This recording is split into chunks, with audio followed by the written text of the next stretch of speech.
Seguimos predicando la carta a los Efesios, hemos entrado en el último capítulo, ya estamos llegando al final, ya para diciembre vamos a terminar con la predicación completa, versículo por versículo, de esta epístola.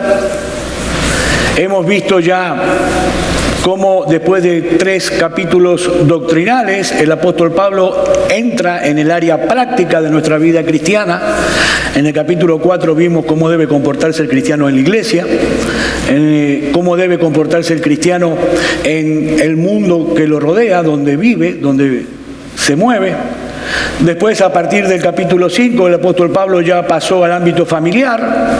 Hablamos de las esposas, hablamos de los esposos, de los hijos, la semana pasada de los padres. Ahora Pablo toca un tema que era muy particular en el tiempo en el cual él vivía. Efesios capítulo 6, versículos 5 al 9.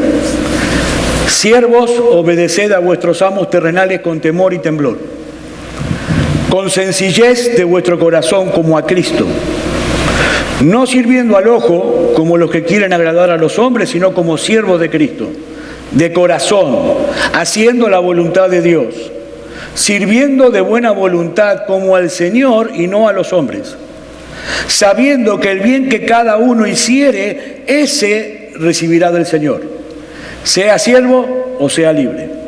Y vosotros, amos, haced con ellos lo mismo, dejando las amenazas, sabiendo que el Señor de ellos y vuestro está en los cielos y que para Él no hay acepción de personas.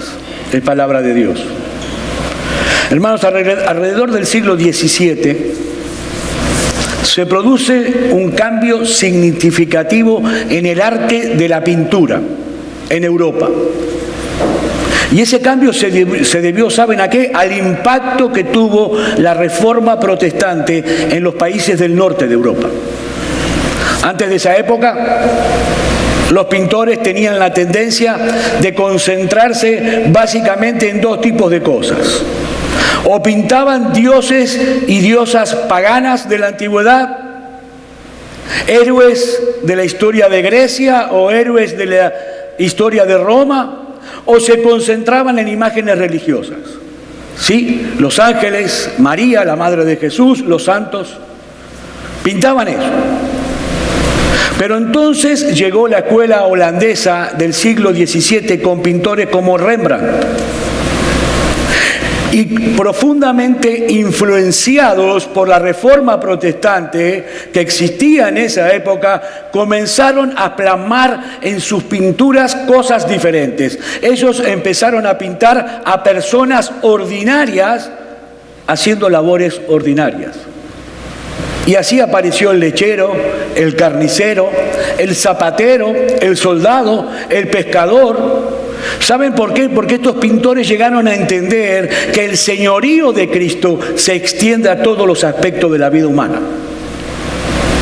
Que aún en esas cosas ordinarias de la vida, nosotros debemos estar conscientes de 2 cosas. Que todo lo que hacemos es en la presencia de Dios y para la gloria de Dios. Es indudable entonces que hubo un impacto de la Reforma Protestante en la política, en la economía y en la cultura de estas naciones, repito, especialmente del norte de Europa. El Evangelio trajo consigo el germen de ese cambio al proveerles a ellos una visión de la vida centrada en la palabra de Dios y en la persona de nuestro Señor Jesucristo. Ahora bien, los reformadores, ellos no se inventaron esa manera de vivir. Ellos no se inventaron esa ética del trabajo, esa cosmovisión de la vida, no. Ellos simplemente la descubrieron en la palabra de Dios. Esa manera distinta de pensar fue provista por el mismo Dios en su palabra a través de textos como este que yo acabo de leer y que nosotros vamos a estudiar juntos en esta mañana. Y la pregunta que surge aquí, y que yo quiero responder junto con ustedes, es la siguiente. ¿Cuál es el móvil que debe llevar a cada uno de nosotros, es decir, a los cristianos, a levantarnos cada día para involucrarnos en nuestros trabajos? ¿Cuál es el móvil? el espíritu. En el pasaje que acabamos de leer, Pablo aborda el tema de la esclavitud. ¿Por qué? Porque era algo típico de su época.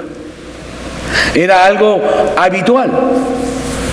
Y aborda la relación que debían tener los amos y los esclavos que se habían convertido al cristianismo. Recordemos que en la época de Pablo, aproximadamente 60 millones de personas en el Imperio Romano eran esclavos. Había más esclavos que gente libre. Los médicos eran esclavos, los maestros eran esclavos, los cocineros eran esclavos. Había mucho más esclavos que libres. Y aunque la mayoría de los romanos eran crueles con sus esclavos, hay un libro de un filósofo romano que dice que a él lo que más le produce placer son los gritos de sus esclavos cuando son flagelados. El esclavo era como una herramienta más. Un poquito superior a los animales porque hablaba. Pero era una herramienta más. El amo podía hacer con el esclavo lo que le placiera. Es más, si una esclava daba a luz, el niño que nacía no era de la madre, era propiedad del amo. Eran una cosa. Y aunque en nuestra época ya no existe la esclavitud, bueno, supuestamente no existe la esclavitud, supongamos que la esclavitud ya no existe como en aquellos días.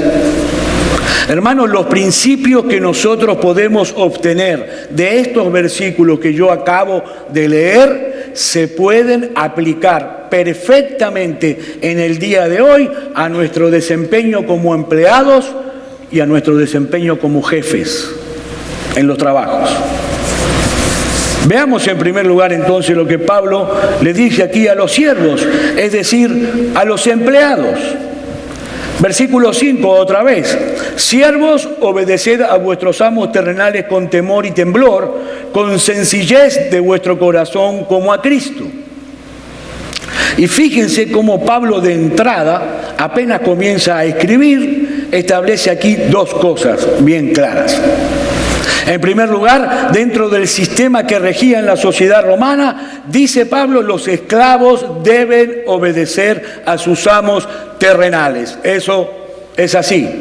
Pero al mismo tiempo, Pablo está reconociendo que la autoridad de esos amos tenía un límite.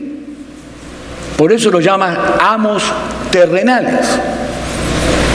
Estos amos tenían autoridad sobre sus siervos, sí, pero solo en lo concerniente a las cosas de esta vida mundana.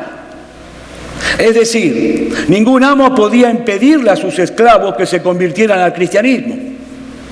Ningún amo podía prohibirle a sus esclavos que en su corazón él adorara al único Dios vivo y verdadero. Eran amos terrenales.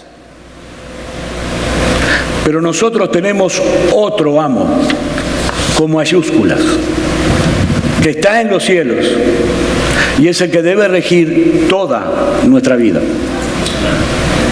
Mis hermanos, nosotros somos libres en Cristo. Eso es una realidad.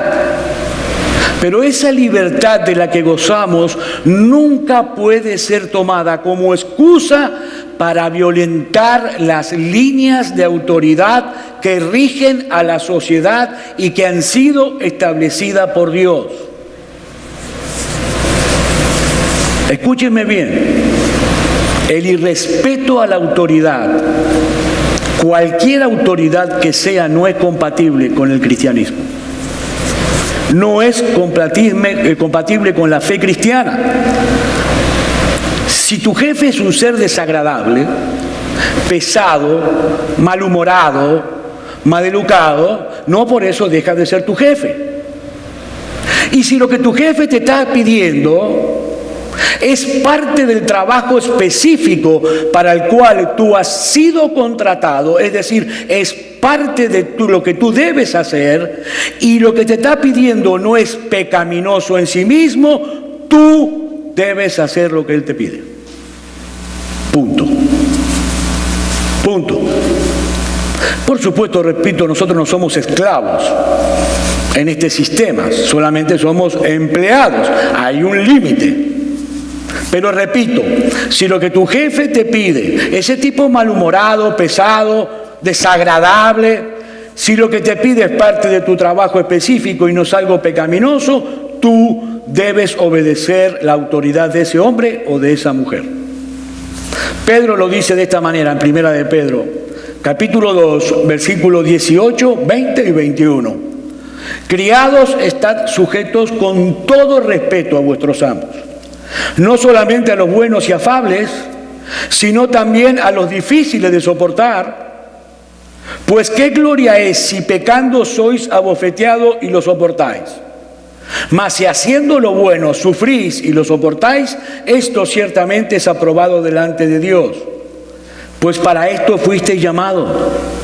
Porque también Cristo padeció por nosotros, dejándonos ejemplo para que sigan sus pecados. Te hago una pregunta, mi hermano. ¿Tú te llamas discípulo de Cristo? Sí. Bueno, los discípulos hacen lo que hace el maestro. Sí. Y para Cristo primero fue la cruz y luego la gloria. Y ese es el camino que tú debes seguir. Primero la cruz, luego la gloria. Pedro está diciendo aquí, ustedes fueron llamados para eso. Porque ustedes son cristianos, son seguidores de Cristo, de ese Cristo que a pesar de ser Dios, la segunda persona de la Trinidad encarnada, obedeció completamente las líneas de autoridad establecidas en la sociedad en la que vivió. Cristo se sometió a José y a María. Cristo se sometió a las autoridades judías de esa época, aún cuando tuvo que ser maltratado y padecer de manos de esas mismas autoridades. ¿Tú eres cristiano? Sí. Debes seguir entonces las pisadas de tu Señor. Primero la cruz, luego la gloria. Y si estás pensando hasta aquí, en este momento en tu cabecita, pastor, esto es demasiado duro para asimilar, hermano, prepárate porque lo que viene es más duro todavía. No solamente Dios nos está pidiendo que hagamos lo que nos manda a hacer nuestros jefes, sino que Dios, ese Dios que se reveló en la Biblia, ese Dios que te salvó a ti a través de Cristo, te pide además no solo que obedezcas, sino que lo hagas con una buena predisposición en el corazón. Con una buena predisposición en el corazón. Para Dios no solo es importante el qué, sino que también es importante el cómo. Otra vez, versículos 5 y 6. Siervos, obedeced a vuestros amos terrenales con temor y temblor, con sencillez de vuestro corazón como a Cristo, no sirviendo al ojo como los que quieren agradar a los hombres, sino como siervos de Cristo, de corazón, haciendo la voluntad de Dios. Y mis hermanos, aquí no hay que saber griego, ni hebreo, ni tener un doctorado en teología para entender lo que Pablo está diciendo aquí, porque es claro como la luz del sol. Lo que está diciendo Pablo es que los esclavos no debían servir a sus amos con propósitos y motivaciones escondidas, sino más bien procurando servir a Cristo y agradarle a Cristo a través de su trabajo. No importa, mi hermano, cuál es la actividad o el trabajo que tú desempeñes en la semana. Puede ser sumamente importante o no tan importante. Recuerda algo siempre, tú eres un siervo o una sierva de Cristo las 24 horas del día, los 365 días del año. Y cada cosa que tú haces en este mundo laboral en el cual estás, debes hacerla para el Señor y con el único propósito de que su nombre sea exaltado. Así debe ser. Obviamente, si haces las cosas bien en tu trabajo, es muy posible, casi seguro, que tú te ganes la confianza de tu jefe, que te ganes su aprecio, su reconocimiento. Es muy probable que te promuevan y ganes más dinero, y no es pecaminoso eso. Es lícito querer prosperar en el trabajo, pero mi hermano, escúchame bien, tu motivación para esforzarte, para hacerlo de todo corazón, para hacerlo bien, es que el honor de Jesucristo está envuelto en todo lo que tú haces, porque tú dices ser cristiano. Pablo lo dice de esta manera en Tito capítulo 2, versículos 9 y 10. Exhorta a los siervos que se sujeten a sus amos, que agraden en todo, que no sean respondones, no defraudando, sino mostrándose fieles en todo, para que en todo adornen la doctrina de Dios, nuestro Salvador. Mis hermanos, esto es claro, ¿no? Es la voluntad expresa de Dios, no mía, de Dios, que nosotros adornemos la doctrina que profesamos creer todos los días a través de nuestro trabajo. En Colosenses capítulo 3, el pasaje paralelo que el hermano Felipe leyó hace unos minutos, dicen los versículos 22 y 23, siervos, obedeced en todo a vuestros amos terrenales, no sirviendo al ojo como los que quieren agradar a los hombres, sino con corazón sincero, temiendo a Dios. Y todo lo que hagáis, hacedlo de corazón como para el Señor y no para los hombres. Y no importa cuán pequeña o insignificante puede parecer una labor, o qué tan poca importancia pueden asignarle los hombres a esa labor. Todo lo que hagamos, hermanos, debemos hacerlo de corazón, poniendo todo nuestro empeño para que quede bien, porque lo estamos haciendo realmente para Dios y para su gloria, porque somos sus hijos. Mis hermanos, la mediocridad no es cristiana. La mediocridad no es una opción para los cristianos. ¿Saben por qué? Porque la mediocridad evade la realidad del señorío de Jesucristo sobre todos los aspectos de nuestra vida. Si Cristo es el Señor de todo, entonces todo debe ser hecho para Él. Y si todo debe ser hecho para Él, entonces debe ser hecho bien. No hay otra alternativa. Esa es, mis queridos hermanos, nuestra libertad, nuestra verdadera libertad. Nosotros no hacemos las cosas para los hombres, para ganar su aprobación, su aplauso. No, el que hace las cosas para ganar la aprobación de los hombres, para tener su reconocimiento, su aplauso, es un esclavo. ¿Saben por qué? Porque su vida está esclavizada justamente a la aprobación de los hombres. Nosotros lo hacemos todo para la gloria de nuestro bendito y glorioso Salvador, Jesucristo.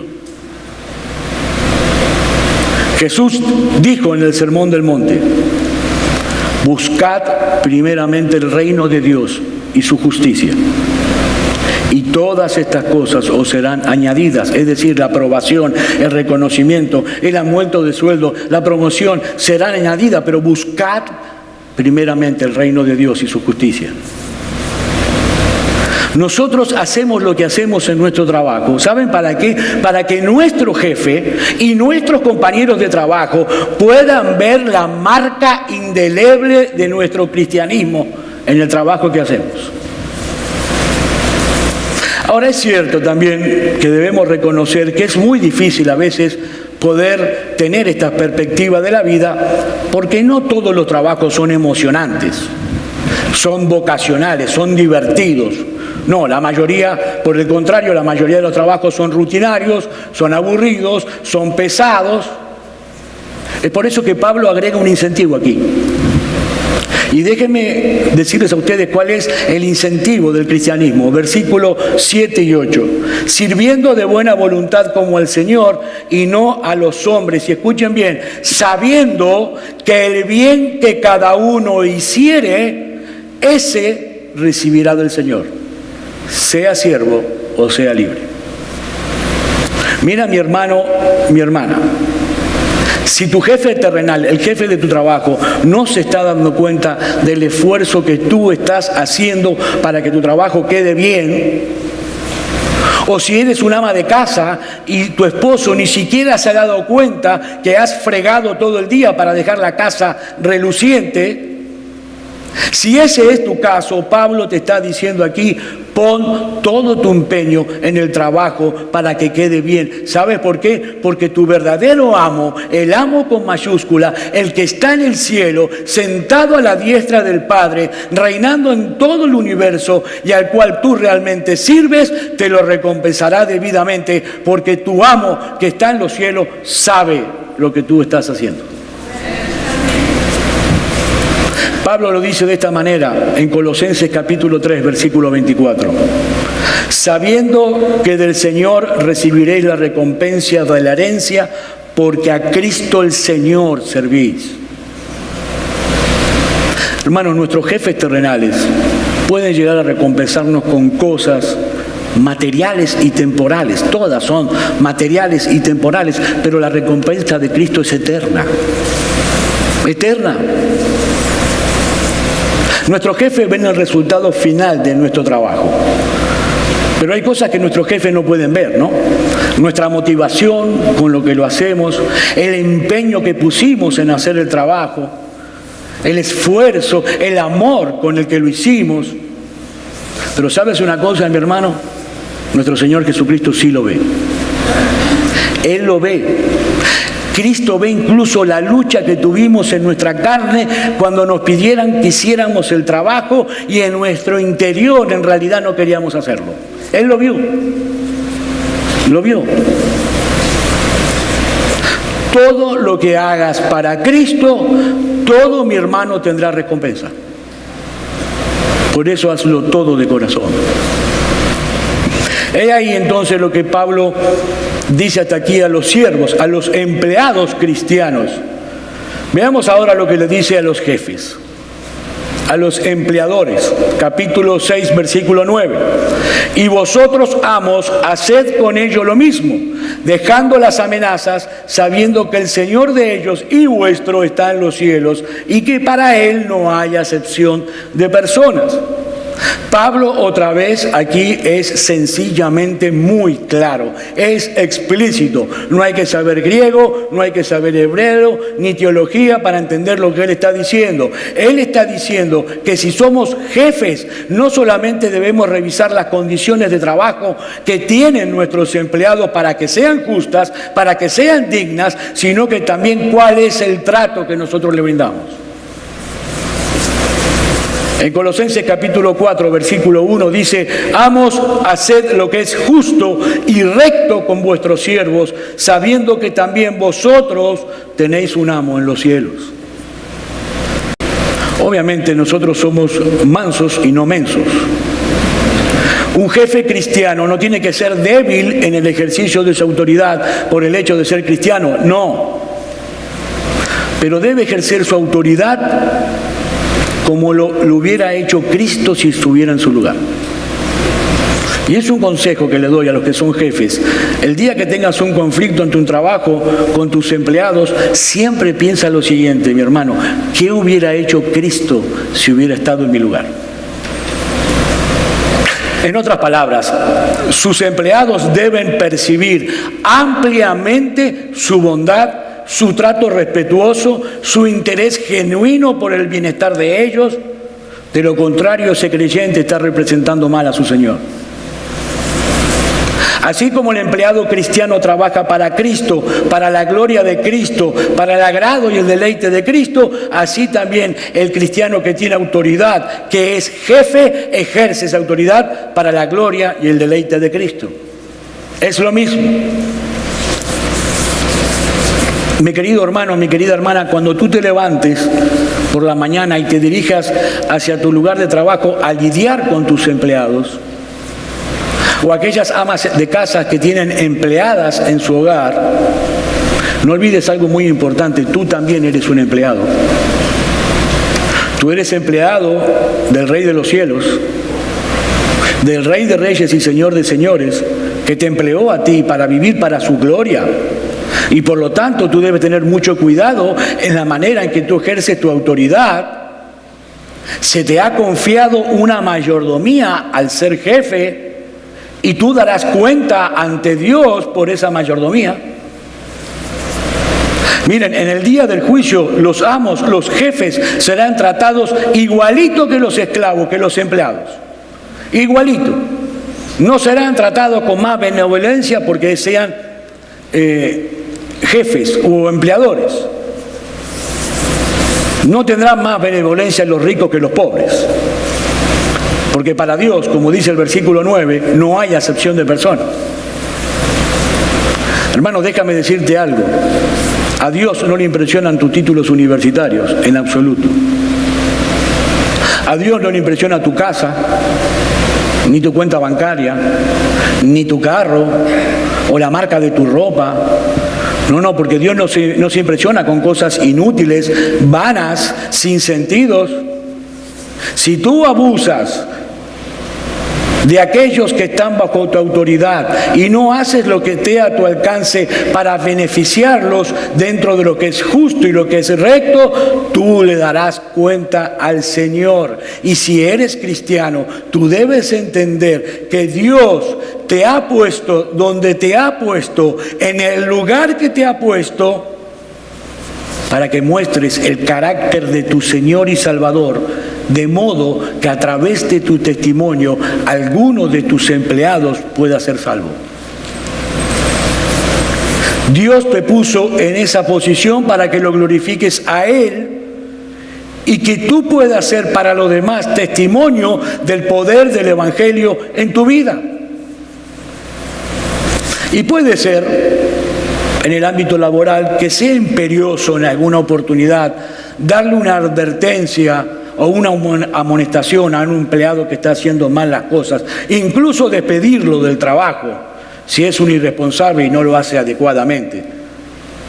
Y no importa que ese empleado sea cristiano o no, porque a veces hay creyentes que creen porque tienen el nombre de cristiano y son miembros activos de una iglesia, tienen un pasaporte diplomático para hacer lo que ellos quieran en el trabajo. No, si tú eres un cristiano y trabajas en una empresa y eres irresponsable y haces mal tu trabajo y te echan del trabajo, estás bien echado, aunque seas cristiano. Sin embargo, esto no quiere decir que un jefe cristiano tenga que estar constantemente amenazando a sus empleados para que rindan en el trabajo y mucho menos tratarlos con asperezas o de mala manera. Eso es sencillamente abuso de autoridad, y el que abuse de su autoridad debe darle cuentas al Señor. Y si tú no eres cristiano, estás entre nosotros en esta mañana acompañándonos, escucha lo que Dios dice en Santiago capítulo 5, versículo 1 al 4. Vamos ahora, ricos, llorad y aullad por las miserias que os vendrán. Vuestras riquezas están podridas y vuestras ropas están comidas de polilla. Vuestro oro y plata están enmohecidos, y su moho testificará contra vosotros y devorará del todo vuestras carnes como fuego. Habéis acumulado tesoros para los días postreros. He aquí, clama el jornal de los obreros que han cosechado vuestras tierras, el cual por engaño no le ha sido pagado por vosotros. Y los clamores de los que habían cegado han entrado en los oídos del Señor de los ejércitos. Esto no lo escribió Carlos Marx, esto lo escribió Dios a través de Santiago, porque a nuestro Dios lo indigna que se abuse de ellos. Nuestro Dios es el verdadero defensor de los pobres. Algún día, créanme, algún día todo opresor deberá presentarse delante de Él y dar cuenta por cada centavo que fue ganado con injusticia, por cada agravio, por cada ofensa, por cada desprecio que le hayan hecho a sus siervos o empleados. Y mis hermanos, esto es muy serio. Es para tomarlo en serio. He aquí entonces lo que Dios demanda de nosotros en nuestra vida laboral. Ya sea que seamos empleados, ya sea que seamos jefes o empleadores. Ahora quiero hacerles una pregunta para que piensen junto conmigo. Mis hermanos, ¿qué sucedería? Imaginen por un momento, ¿qué sucedería si en este país en el cual vivimos, los Estados Unidos, de repente todos los hombres y mujeres que profesan la fe, es decir, que dicen de ellos mismos ser cristianos, tomaran estas enseñanzas en serio. ¿Qué sucedería en este país? ¿Ustedes se imaginan eso? ¿Se imaginan lo que sería Estados Unidos si millones y millones y millones de personas que profesan ser cristianos de verdad pusieran todo su empeño en hacer todas las cosas con excelencia, solo por el hecho que lo están haciendo para Dios? Y yo sé que hay muchos cristianos que trabajan como cristianos, yo lo sé, y gloria a Dios por ellos. Pero hermano, ¿qué sucedería si la gran mayoría de creyentes en este país entendieran y aplicaran todos los días estos principios que nosotros vimos hoy? Miren, yo personalmente creo, en primer lugar, que muchas más personas allá afuera tomarían más en serio el cristianismo de lo que lo toman hoy. Por ejemplo, pero no solamente eso, yo estoy seguro que se produciría el mismo impacto profundo social, cultural, económico y político que ocurrió en los países del norte de Europa en el siglo XVII a través de la Reforma Protestante. Seguro, si todos los cristianos trabajaran como cristianos. Mis hermanos, todos nosotros estamos llamados a través de la palabra de Dios a evaluar hoy seriamente nuestra vida laboral. ¿Soy yo el tipo de empleado que Pablo está describiendo aquí? ¿Realmente? ¿Soy yo el tipo de jefe que Pablo describe en este pasaje? ¿Pongo empeño en todo lo que hago? Porque es para la gloria de Cristo, en mi casa, en mi escuela, en la universidad, en mi trabajo, en la iglesia. ¿O me estoy dejando arropar por la mediocridad que hoy reina en el mundo? Y créanme, no es mi intención de que ustedes salgan frustrados de aquí, de este lugar, diciendo, ay, miserable de mí, el pastor dice que soy culpable de todo. No. Ahora, si te sientes culpable en este momento, mi hermano, qué bueno. Pero qué bueno. Eso significa que tu corazón no se ha endurecido completamente todavía. Pero recuerda algo importante, la culpa no existe en nosotros para aplastarnos, para hacernos sentir frustrados. No. La culpa existe en nosotros para llevarnos a Cristo en arrepentimiento, para llevarnos a la cruz. Entonces mi intención no es que tú salgas de aquí aplastado y frustrado, no, que vayas a Cristo, que vayas delante de la cruz y le pidas perdón. Y le pidas que a partir de ahora Él te ayude, te capacita para poder ser ese tipo de empleado o ese tipo de jefe que tú debes ser. Hermano, pídeselo a Cristo, pídeselo a Él. Que Dios nos ayude y que Dios nos guíe para poder vivir exclusivamente para su gloria. No solo cuando predicamos el Evangelio a alguien, no solo cuando servimos a alguien que está en necesidad, no solo cuando venimos a la iglesia a adorarlo y alabarlo, sino también cuando estamos en nuestro lugar de trabajo. Que nosotros podamos dejar una marca indeleble de nuestra fe cristiana en todo lugar y en todo lo que hacemos día tras día. Vamos a orar. Padre, te damos gracias por la bendición